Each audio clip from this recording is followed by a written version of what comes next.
Hello, this is Mr. Fredericks, and today we have a screencast on the Birmingham Campaign, which is, of course, a major pivotal moment in the civil rights movement. So let's get started. Birmingham Campaign was not an event; it was a campaign. It was lots of events strung together with the objective of taking out segregation. It's going to occur in 1963, and it's going to be a major part of the civil rights movement. Some would even say the first major victory. So it's just kind of a battle and a longer war, and there were lots of battles. Brown v. Board of Education was passed. The Emmett Till story, Montgomery bus boycott was its own campaign. The Little Rock Nine, the sit-in movement, the Freedom Ride, James Meredith. There were so many more, but these are just some of the main ones. The Albany, Georgia campaign, which failed. But after the Albany movement and these others, the next battle is going to take place in Alabama, specifically a major city in Alabama called Birmingham, filled up with 350,000 people, 40% African Americans. So segregation there was a big deal. It impacted a lot of people and it was huge. So anyway, what are the problems that people suffered under segregation? Well, in Birmingham, it was described as the most segregated city in the South. So segregation was problematic everywhere, or at least in the South, but in Birmingham, maybe the most. And it impacted students. Stores were segregated, libraries, food places. African Americans were not allowed to interact with white society, and white society owned most of the things. That was part of the problem. But it also impacted ownership, right? Like, so if only a certain percentage of the resources of society are available to you, you're going to have less. I mean, at this time, white society owned almost everything. That's why everything was out of reach for African Americans. Really inequitable situation. African Americans were not allowed to basically have access to just about anything. So that's why segregation was bad. It wasn't just separation, it was inaccessibility. Number two, segregated employment. Like you can't have white officers serving next to black officers. So police forces were all white. So you had no black officers or firefighters or clerks in stores or bus drivers. African Americans basically were segregated to the lowest paying jobs. And that's going to create a systemic inequality that impacted everybody's life. Number three, segregation also led to unemployment, right? So if African Americans can only get certain types of jobs, they are going to have significantly higher unemployment, which systemically is going to hurt them 250% higher. That leads to inequality, which impacts every aspect of your life, where you live, what you eat. Number four, segregation is also going to hurt when it comes to, because if African Americans fought back against segregation, they would be punished severely. They would be crushed. So from 1882 to 1968, to fight against this unfair segregation system, Alabama alone had 299 recorded lynchings, and those were the ones that were unsolved and only the ones that were known about. And of course, if a white person was ever accused of doing a lynching, they would be released 100% of the time by all white juries. So there was no justice. There were 50 unsolved bombings in Birmingham. Again, if a white person was accused, they wouldn't be arrested. If they were arrested, they would not be charged. If they were charged, an all-white jury would let them go free, nearly 100% of the time. It got to the point where Birmingham had so many bombs on African-American areas, African Americans often called it bombington. So the most famous example was in 1963, the same year as the campaign. The 16th Street Baptist Church, a famous African-American church there, was indeed bombed. This is kind of a movie depiction of that moment.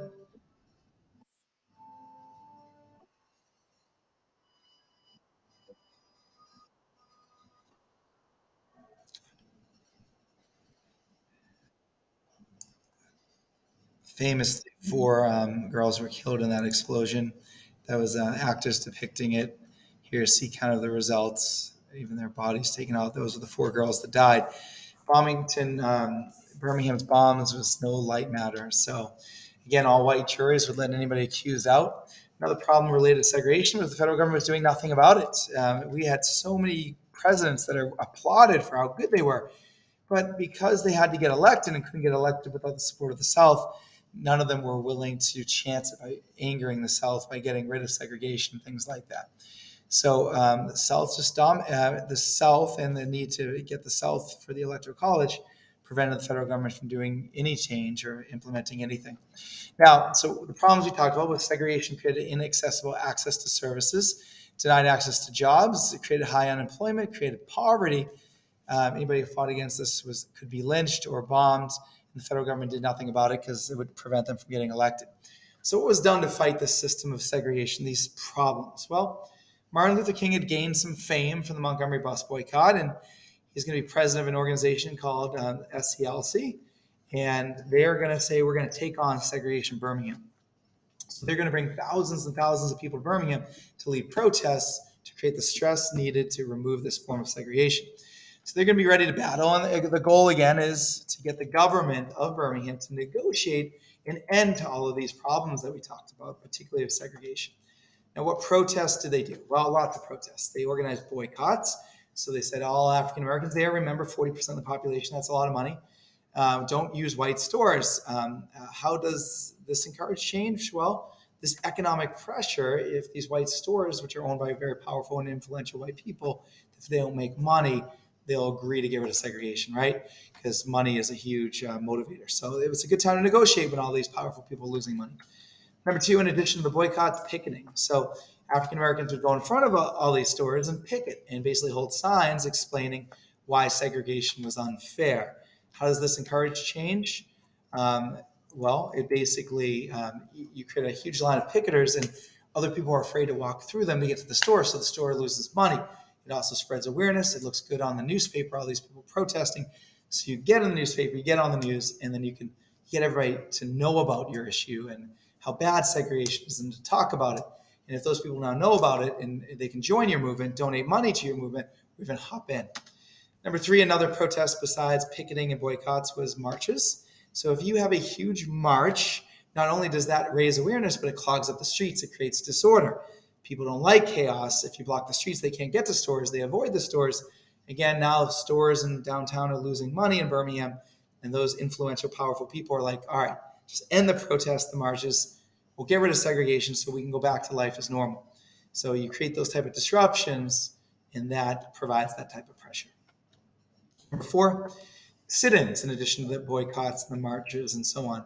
They would do sit-ins. They would go to libraries and sit down in front of the book stacks so nobody could get books. They would go to restaurants, sit down so nobody could eat there.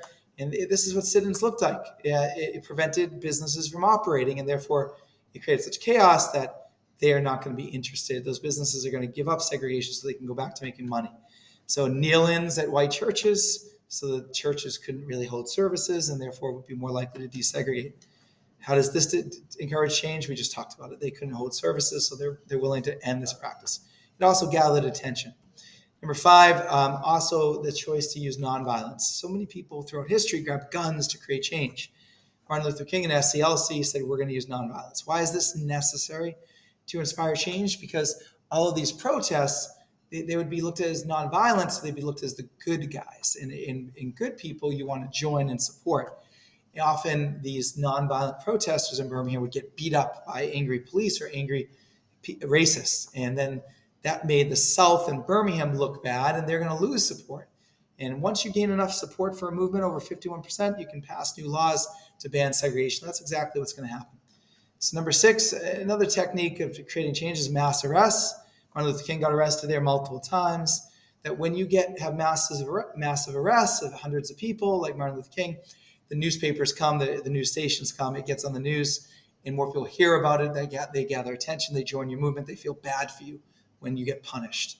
They start talking about it, you get their attention, and Birmingham is going to be on the news. And when Birmingham starts to lose support from other people, they lose money.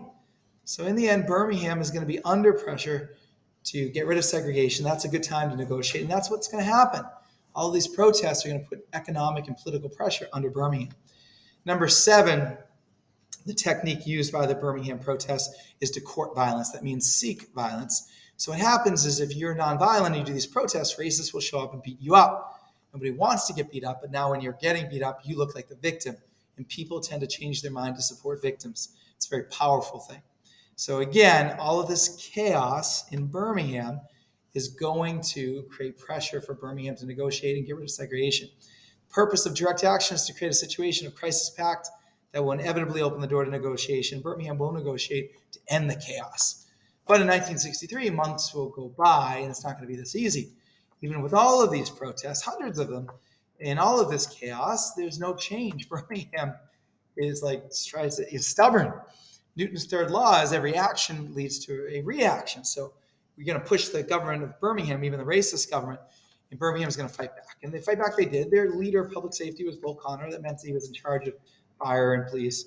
And he said, and Bull Connor is going to say, the civil rights movement is a communist plot. If the North keeps trying to cram this down our throat, there's going to be bloodshed. Once again, the South kept using an excuse that African Americans actually liked segregation. It was just Northern African Americans that were the jerks that didn't. So the police are going to ticket all the civil rights leaders, anybody who took place in protests. The fire department's going to go into churches and shut them down and get them condemned. If there were civil rights meetings, the fire department would go in and say there are fire hazards, and that's how the government harassed them. There were food programs to help the poor, which were highly utilized by poor African Americans, and $45,000 was removed from this program as retaliation against the movement. So again, this was all meant to punish these protesters. So do these tactics work? Well, a little bit, but at the same time, they're actually going to backfire by the government going after African Americans and denying them food and arresting them and things, giving them tickets. It's actually going to unify the movement. You would think that punishing people gets them to not do things, but really punishing people actually motivates them, gets them angry, and unifies them behind a cause. That's a good historical lesson. It energizes the movement, unifies them, and again, you can't punish people. You think it's about retribution, but it's going to have the opposite effect. So Birmingham's next move, Bull Connor, again, the racist leader, is he's going to ban protests. Again, making protests illegal is ironically just going to lead to more protests. So when that happens, Martin Luther King leads a protest. This is an image of him actually leading it, breaking the law by having a protest. And a lot of people are going to go to prison. And while Martin Luther King is in prison, he's actually going to have some issues. So while in prison, something happens. In Birmingham, 8 white clergymen, these aren't actually the 8, but 8 white clergymen in Birmingham are going to write a letter that they're going to have published in the local newspaper. And it's going to get published nationally, and millions of people are going to see it. And while Martin Luther King is sitting in jail, this letter gets put in the newspaper, and it says, call off your protest. Now, these are 8 white clergymen. They're not the Southern racists. They're people well respected for morality. And they're going to say, call off your protest, Martin Luther King. Your Birmingham campaign, you're breaking the law, and breaking the law is wrong. You're not even from here. You're an outsider. You don't belong here. Let us work these things out. Your protests are too extreme. They're leading to violence and chaos. And that's not fair to the people of Birmingham for you to make your issue their problem. Progress is coming. We're improving. Just wait a little bit longer. Give us the new government time to take action and fix this. Progress should be fought in the courts, not the streets, with all of this chaos and hurting all these businesses. So this is a really big deal because, again, Martin Luther King is out of action. He's in prison. And suddenly the American people are starting to be like, you know what? These clergymen might be right. Maybe Martin Luther King is wrong and these protests should be wrong. So Martin Luther King has that newspaper. And he begins writing a response on the side of that newspaper. And he's going to smuggle that out, get it published in the paper as well. It's going to be known as Letter from a Birmingham Jail because he was in a Birmingham jail. And he responds to each of those arguments that the clergyman made. You're breaking the law. King's response, there are 2 types of laws, just and unjust. And segregation is unjust, not supported by God, and therefore it's okay to break it. You are not even from here. You're an outsider. And King's response, anybody who lives in the U.S. is not an outsider. You know, I'm not from Birmingham, but I'm from the U.S. And no, I'm helping my fellow Americans. Injustice anywhere is a threat to justice everywhere, is what he says. If you allow this to happen in Birmingham, it will spread. Plagues spread, diseases spread. So we can't let the evil disease of segregation spread. We have to attack it where it is. Your protests are too extreme. They're causing chaos. King's response, Jesus was an extremist. It's okay to be an extremist for something you believe in. The real question is, what type of extremist will you be, for hate or for love? Progress should be fought in the courts, not in the streets. Well, King's response, we know through painful experience that freedom is never voluntarily given by courts or anybody. It must be demanded through creation of chaos and pressure. That's why it has to be fought in the streets.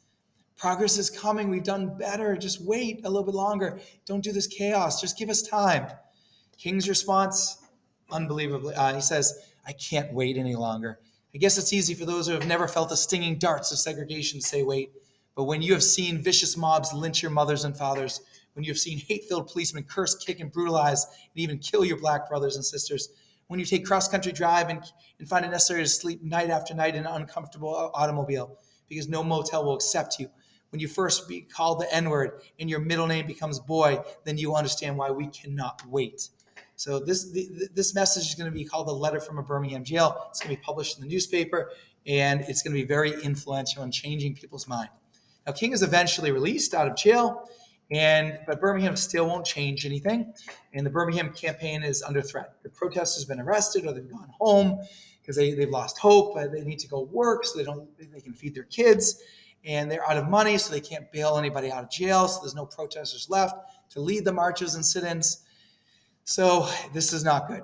The movement's going to fail. Segregation's still going, and protests are leaving. So in Birmingham has missed. It has not succeeded. It has not gotten rid of segregation. So does the movement end? Well, Martin Luther King makes a controversial decision that he gets an idea. He says, for future protests, why don't we use children? Because children don't have to work, don't have to pay mortgages, don't have to feed other children. They can protest and create as much chaos, but without the consequences to the family. They're just as effective. So the plan begins. A flyer gets sent to all the schools. Fight for freedom first and then go to school. It's up to you to free our teachers, our parents. And they convince the children to go out of school and protest. It's going to be called the Children's Crusade. Malcolm X criticized this and said, real men don't put their children on the firing line. Kennedy was like, an injured, maimed, or dead child is a price that none of us can afford to pay. They criticized Martin Luther King. Martin Luther King's going to do it. And the kids begin to march. And they march to Kelly Ingram Park. And that park is near the 16th Baptist Church. So how does the march go? There they are. They're going down. And they get arrested. And Bo Connor says, I'm not going to let this march happen. He brings out the fire hoses and just hits them so hard that the kids go flying across the street. Little kids.